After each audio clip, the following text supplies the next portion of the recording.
শিবির কর্মীর খুনের বাড়িতে জামাত এমপির রাজকীয় ভোজ, শহীদ পরিবারের ক্ষোভ।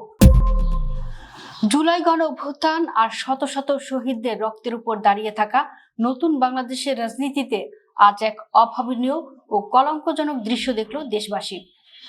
যে শিবির কর্মী শামীম হোসেনের রক্তে রঞ্জিত হয়েছিল ঝিনাইদহের মাটি, সেই শামীম হত্যা মামলার এজাহারভুক্ত আসামির নিজ হাতে বেড়ে দেওয়া খাবার খেলেন খোদ ঝিনাইদহ ৪ আসনের জামাতে ইসলামীর সংসদ সদস্য আবু তালিব।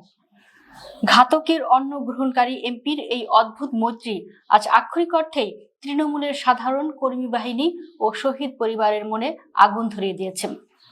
ঘটনার মূলে রয়েছে 2016 সালের 24 মার্চের এক কালো অধ্যায়।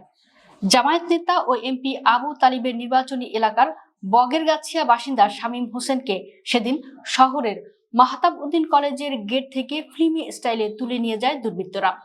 কয়েকদিন নিখোঁজ থাকার পর 13 এপ্রিল যশোর সদরের শ্মশানঘাটে পাওয়া যায় তার গুলিবিদ্ধ লাশ।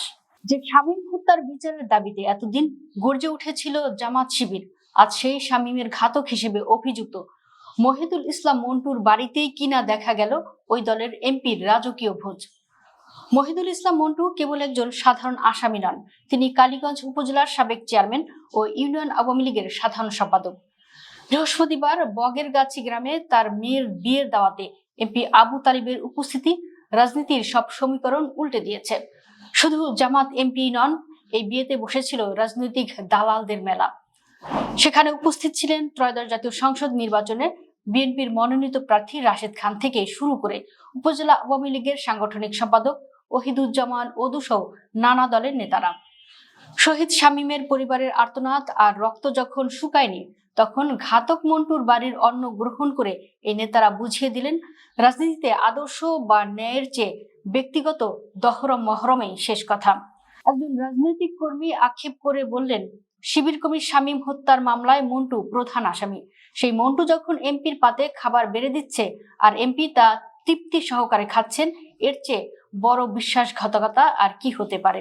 এমপি আবু তালিব অবশ্য নিজের পিঠ বাঁচাতে অদ্ভুত যুক্তি দিয়ে বলেছেন, সামাজিকতা রক্ষায় গিয়েছে, কিন্তু সমাজ ও সামাজিকতার দোহাই দিয়ে মামলার আসামির সাথে এই সূক্ষ্মতা যে শামীম পরিবারের ঘায়ে নুনের ছিটে দেওয়া, তা বুঝতে আর বাকি নেই কারণ।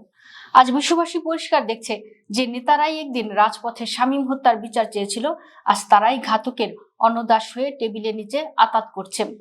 ক্ষমতার দাপট আর রাজনৈতিক দালালি আজ ন্যায়ের বাণীকে কবর দিচ্ছে। তবে মনে রাখতে হবে, রক্ত কখনো মিথ্যা বলে না। আজ যারা শামীমের রক্তে ভেজা ঘাতকের হাতের খাবার খেলেন, একদিন সেই ঘাতকদের অভিশাপ আর সাধারণ মানুষের ধিক্কার, তাদের এই রাজনৈতিক সাম্রাজ্য আক্ষরিক অর্থেই তাসের ঘরের মতো ধসে পড়বে।